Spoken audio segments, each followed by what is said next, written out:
Hello friends, welcome to Jahangir साहब। मेरा नाम है नरेंद्र जहांगीर और हमने क्लास 10th मैथ्स की एक्सरसाइज 8.1 का क्वेश्चन नंबर 7 लिया है। If cot theta is equal to 7/8 तो हमें इवेल्युएट करना है। फर्स्ट पार्ट है 1 plus sine theta into 1 minus sine theta और डिवाइड में 1 plus cos theta into 1 minus cos theta, और इसका सेकेंड पार्ट है कोट स्क्वायर थीटा।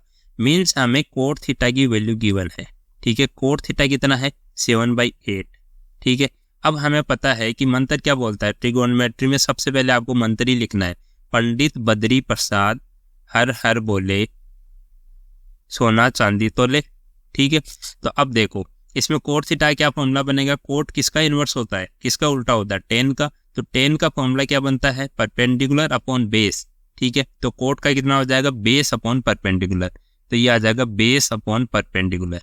ये आपको सब याद हो जाने चाहिए कि कौन सा इसका किसका इन्वर्स होता है। जैसे साइन का कोसेक होता है, कोस का सेक होता है, टेन का कोट होता है। ठीक है, ये लिख लिया आपने। मीन्स बेस की वैल्यू हमारे पास आ गई कितनी, बेस की वैल्यू आ गई 7 और परपेंडिकुलर की वैल्यू आ गई 8। ठीक है, अब एक ट्रायंगल हमने ड्रॉ किया, उसमें देखो अगर ये थीटा मानता हूँ इस ट्रायंगल में, ये हमने राइट एंगल ट्रायंगल ड्रॉ किया, मीन्स ये 90 डिग्री का एंगल है और ये थीटा एंगल मानता हूँ।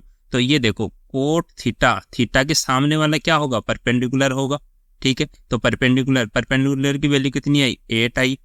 और जो इसके एडजेसेंट साइड होगी वो क्या होगी, बेस होगी। तो बेस की वैल्यू कितनी आई, 7 आई। ठीक है, ये 7 लिख दिया हमने। अब इसमें हाइपोटेनस की वैल्यू हमारे पास नहीं है, तो हाइपोटेनस वैल्यू फाइंड आउट कर लेते हैं। तो सबसे पहले मैं मान लेता हूँ कि इस ट्रायंगल का नाम है ABC। ठीक है, एंगल जो B है वो 90 डिग्री का मान लिया मैंने, और जो थीटा एंगल है वो एंगल A पे मान लिया। ठीक है, पॉइंट A पे मान लिया। अब देखो इसमें पाइथागोरस थ्योरम अगर यूज में लेंगे तो यहाँ लिखता हूँ यूजिंग पाइथागोरस थ्योरम। यहाँ देखो H square is equal to P square plus B square, means hypotenuse का square is equal to perpendicular का स्क्वायर प्लस बेस स्क्वायर। तो हाइपोटेनस की वैल्यू हमें फाइंड आउट करनी है और परपेंडिकुलर की वैल्यू कितनी है 8, तो 8 का स्क्वायर प्लस बेस की वैल्यू कितनी है 7, तो 7 का square is equal to H square is equal to 8 का स्क्वायर कितना होता है 64 प्लस 7 का स्क्वायर 49। ठीक है, तो एच स्क्वायर कितना आ गया, ये आ जाएगा, इसको ऐड करेंगे तो 113 आ गया। अब एच की वैल्यू कितनी आ गई, अगर स्क्वायर है इधर तो इधर जाते ये रूट में चेंज हो जाएगा, तो सामने वाले पर रूट लग गया। अब 113 113 जो 113 है, इसका कोई स्क्वायर रूट होता नहीं, परफेक्ट स्क्वायर रूट नहीं होता, तो इसको हम एज इट इज रख लेते हैं। तो यहाँ एच की वैल्यू आ गई रूट ऑफ 113। ठीक है, इतना सोल्व कर लेंगे। अब इसका फर्स्ट पार्ट लेते हैं और सेकंड पार्ट लेते हैं। तो फर्स्ट पार्ट सोल्व करते हैं। यहाँ देखो फर्स्ट पार्ट में गिवन है कि 1 प्लस साइन थीटा और 1 माइनस साइन थीटा ये दोनों मल्टीप्लाई में हो रहे हैं, और 1 plus cos theta 1 minus cos theta ये दोनों मल्टीप्लाई हो रहे हैं।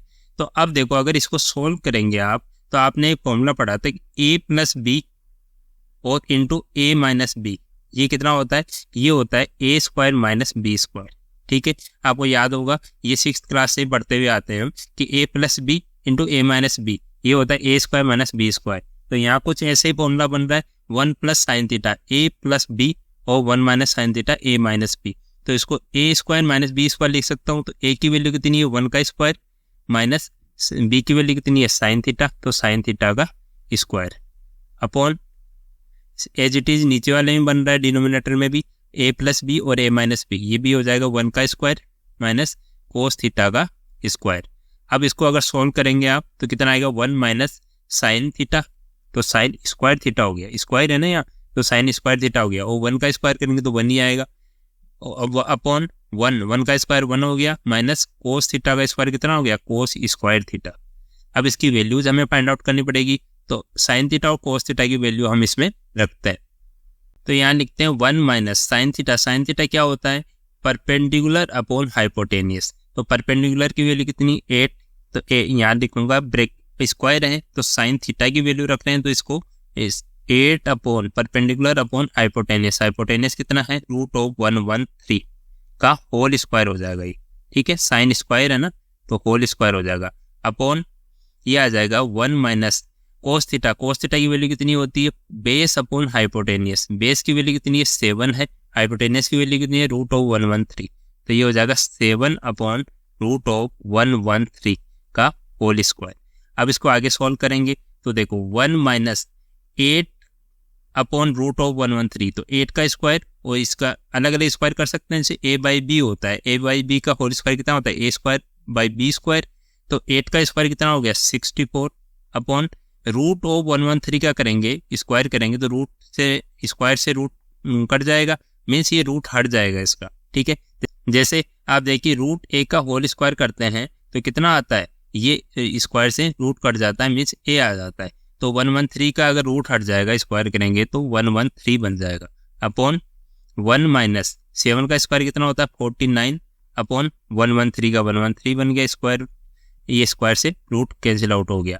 अब देखो इसमें देखो ऊपर वाले में एलसीएम लेंगे, कितना आ रहा है 113 और 113 यहाँ 1 है, यहाँ भी 1 है, तो 113 एलसीएम आया। तो अब देखो एलसीएम से क्या होता है 113 को डिवाइड करेंगे 1 से तो 113 टाइम्स होगा और इसको 1 से मल्टीप्लाई करेंगे तो 113 आ गया माइनस, और ये 113 को 113 से डिवाइड करेंगे तो 1 आया, 1 को 64 से मल्टीप्लाई करेंगे 64 आया अपॉन, ये तो आप कर ही लेंगे इजी है। ठीक है, और नीचे वाले में भी 113 आपका एलसीएम आ गया, यहाँ बचा 113 माइनस 49। ठीक है, अब इसको आगे सॉल्व करते हैं तो 113 माइनस 64 इसको अगर करेंगे तो 49 आएगा और अपॉन 113 और ये इसके डिवाइड में कितना आ जाएगा 113 माइनस 49 करेंगे तो ये आ जाएगा 64 अपॉन 113। अब देखो इसमें इसके डिनोमिनेटर में कितना है 113 है और इसके भी डिनोमिनेटर में 113 है, तो ये दोनों कैंसिल आउट हो जाएंगे। ठीक है, तो यहाँ क्या बचा डिनोमिनेटर आपस में कैंसिल आउट हो जाते हैं अगर आपके डिवाइड में है वो, मीन्स ये अगर न्यूमरेटर सेम होता तो न्यूमरेटर कट जाता और डिनोमिनेटर सेम है डिनोमिनेटर कट जाएगा। ठीक है, तो यहाँ वैल्यू क्या आई हमारी, ये आई 49 अपॉन 64। ये हमारा इससे आगे ये सॉल्व होगा नहीं, तो ये हमारा फाइनल आंसर आ गया। हमें इसकी वैल्यू फाइंड आउट करनी थी, ये आ जाएगी 49 अपॉन 64, ये फाइनल आंसर आ गया। अब इसका सेकेंड पार्ट हम सॉल्व करते हैं। अब इसका सेकेंड पार्ट लिया है कोट स्क्वायर थीटा। तो कोट किसका उल्टा होता है टेन का, तो टेन की वैल्यू कितनी होती है tan theta is equal to होता है परपेंडिकुलर अपॉन बेस, तो कोट थीटा हो जाएगा बेस अपॉन परपेंडिकुलर।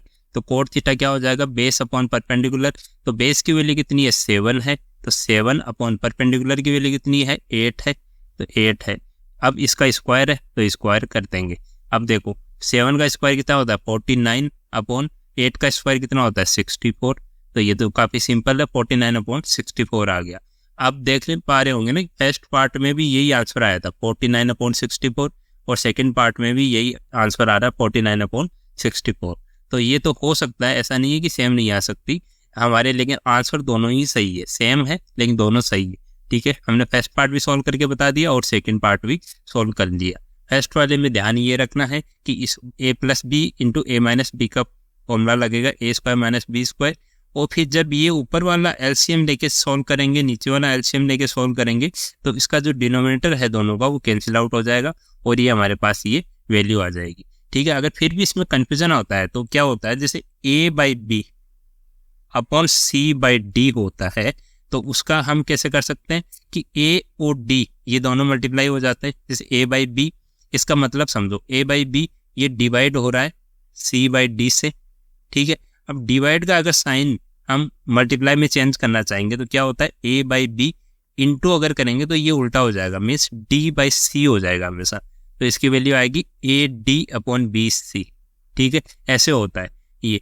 तो हमें देखो यहाँ पे b और d की वैल्यू सेम है, तो b और d की वैल्यू अगर सेम होगी तो ये तो कैंसिल आउट हो जाएगा। हमने ऐसे ही इसमें पार्ट 1 में इसको कैंसिल आउट कर दिया था, लेकिन आगे के लिए आप ये ध्यान रखना कि a by B upon C by D होता है तो ये जो फर्स्ट और लास्ट वाला मल्टीप्लाई हो जाता है और ये बीच वाले मल्टीप्लाई हो जाते हैं, means A D upon B C आ जाता है। ठीक है, ये होप आपको ये समझ आया होगा। अगर फिर भी कंफ्यूजन है तो आप कमेंट करके पूछ सकते हैं और मैंने डिस्क्रिप्शन बॉक्स में मेरा व्हाट्सएप नंबर भी दिया है, वहाँ से भी आप मुझे मैसेज कर सकते हैं। ठीक है, थैंक यू।